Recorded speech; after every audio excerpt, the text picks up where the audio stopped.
किसान आंदोलन में लगभग 700 किसानों ने अपनी जान गंवाई।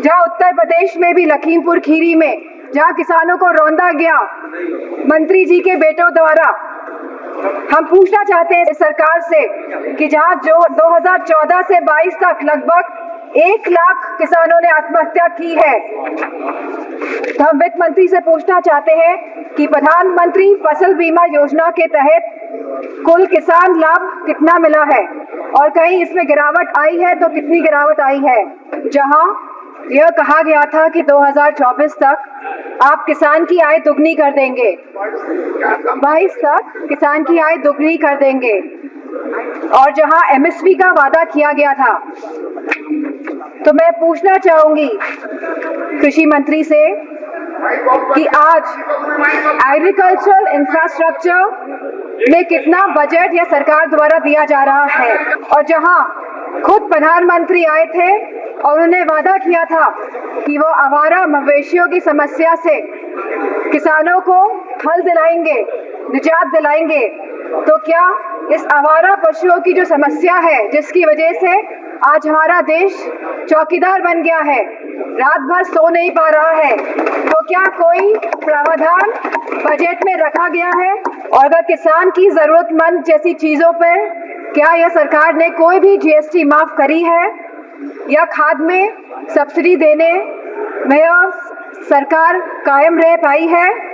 और जहां खुद प्रधानमंत्री आए थे उत्तर प्रदेश में विधानसभा चुनाव में और उन्होंने वादा किया था उत्तर प्रदेश की जनता को, उत्तर प्रदेश के लोगों को, कि वो आवारा मवेशियों की समस्या से किसानों को हल दिलाएंगे, निजात दिलाएंगे।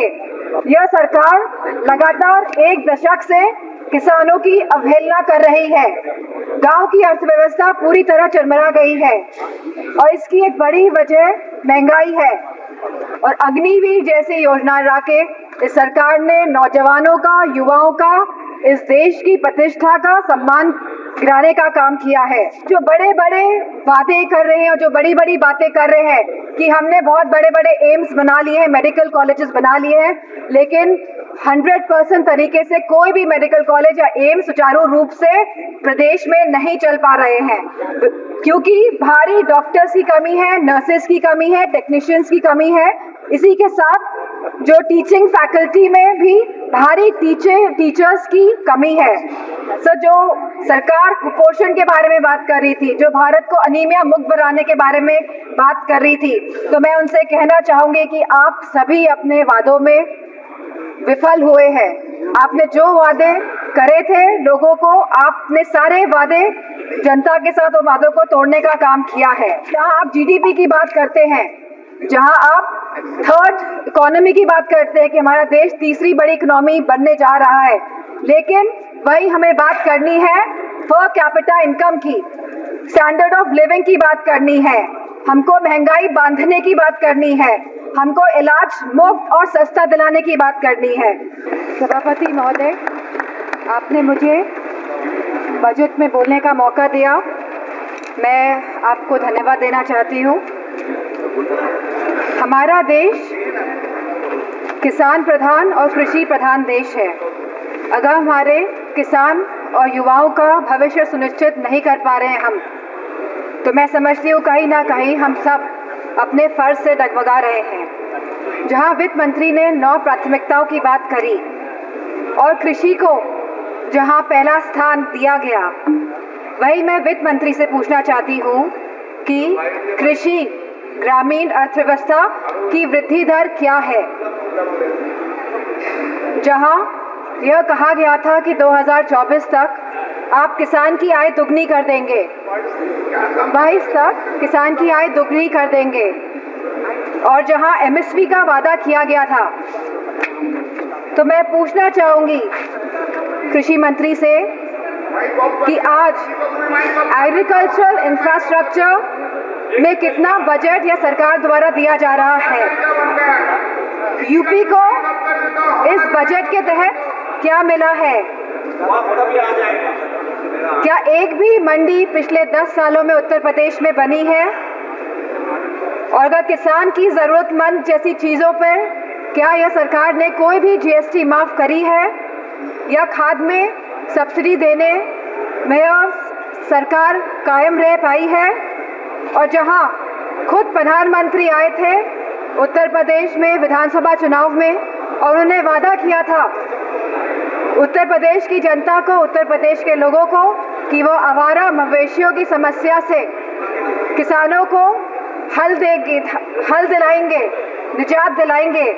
तो क्या इस आवारा पशुओं की जो समस्या है, जिसकी वजह से आज हमारा देश चौकीदार बन गया है, रात भर सो नहीं पा रहा है, तो क्या कोई प्रावधान बजट में रखा गया है इस समस्या को लेके? इसी के साथ जहां किसान आंदोलन में लगभग 700 किसानों ने अपनी जान गंवाई, जहां उत्तर प्रदेश में भी लखीमपुर खीरी में जहां किसानों को रौंदा गया मंत्री जी के बेटों द्वारा, हम पूछना चाहते हैं इस सरकार से कि जहां जो 2014 से 22 तक लगभग 1 लाख किसानों ने आत्महत्या की है, तो हम वित्त मंत्री से पूछना चाहते हैं कि प्रधानमंत्री फसल बीमा योजना के तहत कुल किसान लाभ कितना मिला है और कहीं इसमें गिरावट आई है तो कितनी गिरावट आई है? यह सरकार लगातार 1 दशक से किसानों की अवहेलना कर रही है। गांव की अर्थव्यवस्था पूरी तरह चरमरा गई है और इसकी एक बड़ी वजह महंगाई है।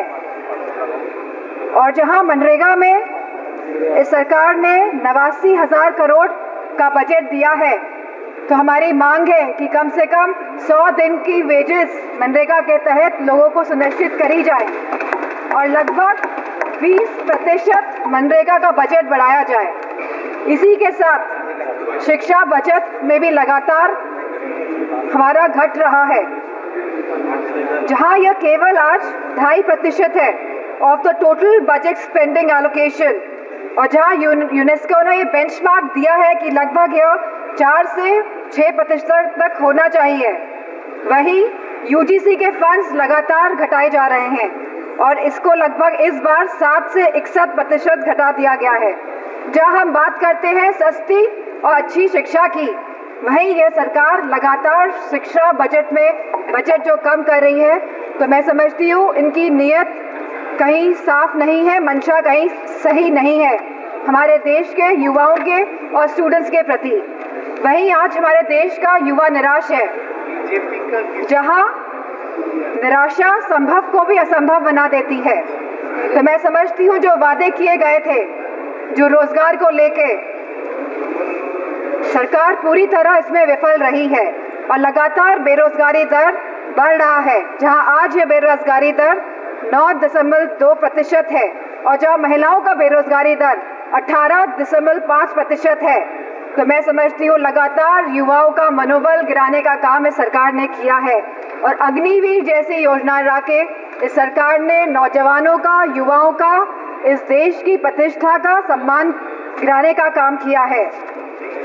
जो सरकार सोशल जस्टिस की बात करती है, लेकिन आज भी यह सरकार जातिगत जनगणना से अपना मुंह मोड़ रही है, जहां अनुसूचित जाति जनजाति पर होने वाले अपराध लगातार बढ़ रहे हैं और उत्तर प्रदेश में यह अपराध नंबर 1 पे है और साथ ही महिलाओं के साथ जघन्य अपराध लगातार बढ़ रहे हैं। उत्तर प्रदेश आज इसमें भी टॉप लिस्ट पर है। तो मैं पूछना चाहती हूँ कि महिलाओं को सुरक्षा को लेकर यह सरकार क्या कर रही है? और जहां उत्तर प्रदेश में समाजवादी पार्टी की सरकार ने 1090 जैसी सेवाएं चलाकर हमने अपनी माताओं, बहनों, बेटियों को सम्मान दिलाने का, उनका हक दिलाने का काम किया था, तो इस बजट में क्या प्रावधान रखा गया है महिलाओं की सुरक्षा को लेकर?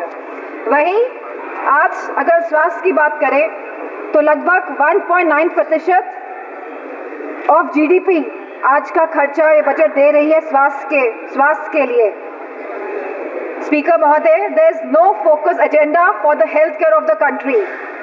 Irrespective of the fact we are speaking about India being the 1st largest economy and moving towards the 3rd largest economy. And if we see the fast growing population of the country, so 1.9% of the budget is very less for the health services of the country. Sir, decision to exempt 3 cancer drugs is a welcome move by the finance minister, but it is a very small step in the right direction. So, ma'am, हमारे उत्तर प्रदेश में लखनऊ में एक cancer institute जिसमें लगभग 1000 करोड़ रुपए लगे हैं वो तैयार है, लेकिन ना केंद्र की सरकार ना स्टेट की सरकार ये सुनिश्चित कर रही है कि सुचारू रूप से वो कैंसर इंस्टीट्यूट चल सके, क्योंकि कैंसर के केसेस लगातार देश में बढ़ रहे हैं। और मेरा मानना है कि अगर ये कैंसर इंस्टीट्यूट सही ढंग से सरकार चला लेती है तो सस्ता इलाज हम अपने देशवासियों को दे पाएंगे। Ma'am, there is a massive gap between the demand and supply in the healthcare center, in the healthcare infrastructure. The doctors, the nurses, the technicians, इन सब की बहुत भारी कमी है। और जो बड़े बड़े वादे कर रहे हैं और जो बड़ी बड़ी बातें कर रहे हैं कि हमने बहुत बड़े बड़े एम्स बना लिए हैं, मेडिकल कॉलेजेस बना लिए हैं, लेकिन 100% तरीके से कोई भी मेडिकल कॉलेज या एम्स सुचारू रूप से प्रदेश में नहीं चल पा रहे हैं, क्योंकि भारी डॉक्टर्स की कमी है, नर्सेस की कमी है, टेक्नीशियंस की कमी है। इसी के साथ जो टीचिंग फैकल्टी में भी भारी टीचर्स की कमी है। सो जो सरकार कुपोषण के बारे में बात कर रही थी, जो भारत को अनीमिया मुक्त बनाने के बारे में बात कर रही थी, तो मैं उनसे कहना चाहूँगी कि आप सभी अपने वादों में विफल हुए हैं। आपने जो वादे करे थे लोगों को, आपने सारे वादे जनता के साथ वो वादों को तोड़ने का काम किया है। सर, जहां आप जीडीपी की बात करते हैं, जहां आप थर्ड इकोनॉमी की बात करते हैं कि हमारा देश तीसरी बड़ी इकोनॉमी बनने जा रहा है, लेकिन वही हमें बात करनी है पर कैपिटा इनकम की, स्टैंडर्ड ऑफ लिविंग की बात करनी है, हमको महंगाई बांधने की बात करनी है, हमको इलाज मुफ्त और सस्ता दिलाने की बात करनी है। और जो कैपिटल एक्सपेंडिचर की आप बात कर रहे हैं, तो मैं समझती हूँ इसमें भी समय सीमा तय होनी चाहिए कि इंफ्रास्ट्रक्चर के जो भी प्रोजेक्ट्स बन रहे हैं उनकी समय सीमा निर्धारित हो, क्योंकि यह टैक्स का मनी है, ये जनता का पैसा है। धन्यवाद माननीय सदस्य। Ma'am, 2 minutes I will take ma'am. यह जनता का पैसा है और इसे सही ढंग से इस्तेमाल करने के लिए हम सब प्रतिबद्ध है। तो इसी के साथ मैं कहना चाहूंगी कि reformative and